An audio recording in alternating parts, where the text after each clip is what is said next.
What's going on, guys? This is Ryan with RK Outpost, and today I wanted to talk about what happened on Twitter today. And it's real late. I'm recording this real late. It's going on in the morning, but basically all the second half of the day, The Last Jedi was trending on Twitter. The Last Jedi, which came out nearly 2 years ago, we're 8 days away from the release of Rise of Skywalker, and The Last Jedi is the thing that's trending on Twitter. And why? Well, because the cast, as I've talked about a decent amount on this channel, and also some others, the cast is starting to come out and in a very PC way kind of throw shade at The Last Jedi. And I think it's very telling that in the lead up to this the end of the Skywalker saga, this huge event, or what should be this huge event, they're stuck basically saying, well, Last Jedi was really bad, but this one's going to be a lot better. That's what so many of them are saying right now, from Boyega to Daisy Ridley to J.J. Abrams, and even Oscar Isaac a little bit in this most recent New York Times article. So let's go ahead and take a look at this article first of all, and then we'll kind of get into some of the fallout, some of the other fallout that happened. So this is on New York Times. Will Star Wars stick the landing? J.J. Abrams will try. And one of the first things that is funny about it is J.J. Abrams knows what audiences think of him. I've never been great at endings, the filmmaker said just hours after delivering a finished version of Star Wars Rise of Skywalker. With some hesitation, Abrams added, I don't actually think I'm good at anything, but I know how to begin a story. Ending a story is tough. And evidently he does listen to what everyone says about him. So it's interesting. But they go on, this is basically a story about how this sequel trilogy has gone so far. So I'm going to go way down because it's basically just ancient history. To here, Attack of the Sequels.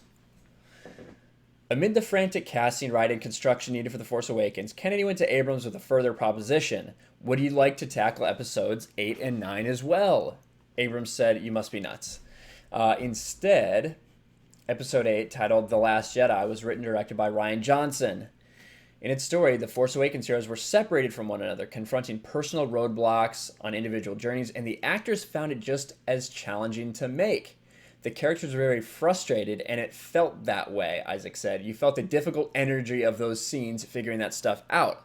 So this is Isaac talking about how not only were their characters frustrated, but they personally were frustrated with how the film went.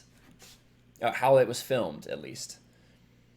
The Last Jedi was also a success, but each time it addressed one of several cliffhangers left dangling from The Force Awakens. What would happen with Rey return Luke's lightsaber, who are her parents, Supreme Leader Snoke? Johnson's movie seemed to say the answers to these questions aren't as important as you think. Abrams praised The Last Jedi for being full of surprises. And listen, we talked about it earlier on this channel. We talked about it a couple weeks ago that J.J. Abrams laughed when he saw Rian Johnson's script. He literally laughed at it. On the other hand, Abrams says, it's a bit of a meta approach to the story. I don't think people go into Star Wars to be told this doesn't matter. Yes, exactly. So criticizing Rian Johnson, criticizing The Last Jedi and what it did. Even so, Abrams said The Last Jedi laid the groundwork for the Rise of Skywalker. So again, a PC way to say that he doesn't like it. Then they talk about here how Colin Trevorrow and all the issues. Kennedy repeats her statement about why Trevorrow, well, he just wasn't there for the beginning stuff, so it was tough for him to catch up. And from Trevorrow's side of things, they just didn't want to comment on these issues. And they talk about some of the other stuff, some of the issues that have gone on with director turnover, everything like that. They do address quite a bit of the problems in this article. But when it was announced that Abrams, now listen to Daisy Ridley, when it was announced that Abrams was indeed returning, actors breathed a sigh of relief. I cried, Daisy Ridley said, explaining the director brought a comforting sense of structure and security, something that was obviously lacking with Rian Johnson in The Last Jedi. Boyega said he was glad that Abrams would get to finish the tale. Even as a normal person in the audience, I wanted to see where that story was going. Again, throwing shade. Now, there's a bunch of other stuff going on here in this article. They talk about a lot of it. But what I wanted to go to next You even had articles like this coming out today in response. The Last Jedi didn't break Star Wars, it saved it, from Lindsay Romaine, who, if you've seen her on Twitter, a typical blue check mark Last Jedi defender. It's pretty ridiculous things that she's saying. But she goes through here and is basically saying that it's irresponsible for them to say the things that they were saying. That maybe it was taken out of context, but they don't know. But Boyega, he's been saying all these things lately and it's just not right. And, you know, it's just so ridiculous. She talks about how Rian Johnson did such an incredible job on Last Jedi and just no one understands it. But healthy debate is still good. We should still have healthy debate.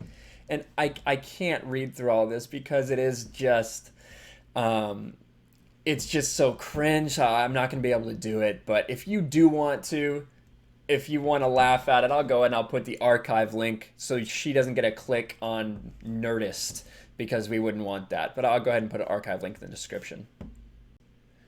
A different article that John Boyega came out. Now, Data Racer has been obviously doing great work as he always does, so make sure you guys go give him a follow and check out his stuff. But John Boyega said something else in addition to just this that has now gotten him attacked, right? More stuff. This is another reason these guys all got into a frenzy today. John Boyega just threw Kelly Marie Tran under the bus for being weak and not mentally strong enough to handle social media. And we've talked about, you know, how Kelly Marie Tran and the narrative that she was harassed off Instagram by upset fans when there's nothing about there's no personal attacks anywhere to be found. No one can produce any evidence of it. However, what they do have is people just saying that they think her character was boring and think her character was pointless. No personal attacks on her, just about how terribly written and what a useless character Rose Tico is. That's all they have.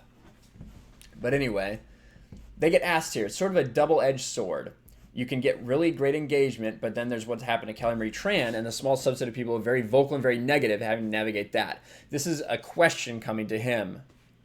Boyega says, being in this position, you just understand the masses, how the masses think, you know. Through social media, you get to engage, have fun. But at the same time, for those who are not mentally strong, you are weak to believe every single thing that you read. And that's exactly what Kelly Marie Tran said, that she started believing the things that she read. That's, you know, it's what it is. I don't know. For me anyway, when I see that backlash, I'm like, well, it's actually not true. But no, it's actually not true. So I kind of just shrugs. It is what it is. So that was clearly, in my mind, clearly a shot at Kelly Marie Tran. And then Data Racer assembles all these different articles of people saying that Kelly Marie Tran was harassed. But again, all it is just people saying that her character is awful. I mean, I don't even understand what this harassment's supposed to show. This is in StarWars.com. They just talk about how most unnecessary character. At least you don't have to see her character anymore. Yeah, she was really pointless. I mean, come on. There's nothing there. But what did Boyega do after all these people came out tweeting about The Last Jedi, tweeting about how the cast had betrayed them? Of course, Boyega comes out and apologizes. In no way was I referring to Kelly when I made my comments, although the interviewer mentioned her given the topic. I was really speaking from my own perspective throughout this franchise. Sometimes I felt strong and sometimes I felt weak. Badly worded though. I apologize. So, pretty sad to see that the mob came after him. But, again, it just shows what The Last Jedi really did to the fandom. It not only it split us, you know, Phantom Menace was born out of that.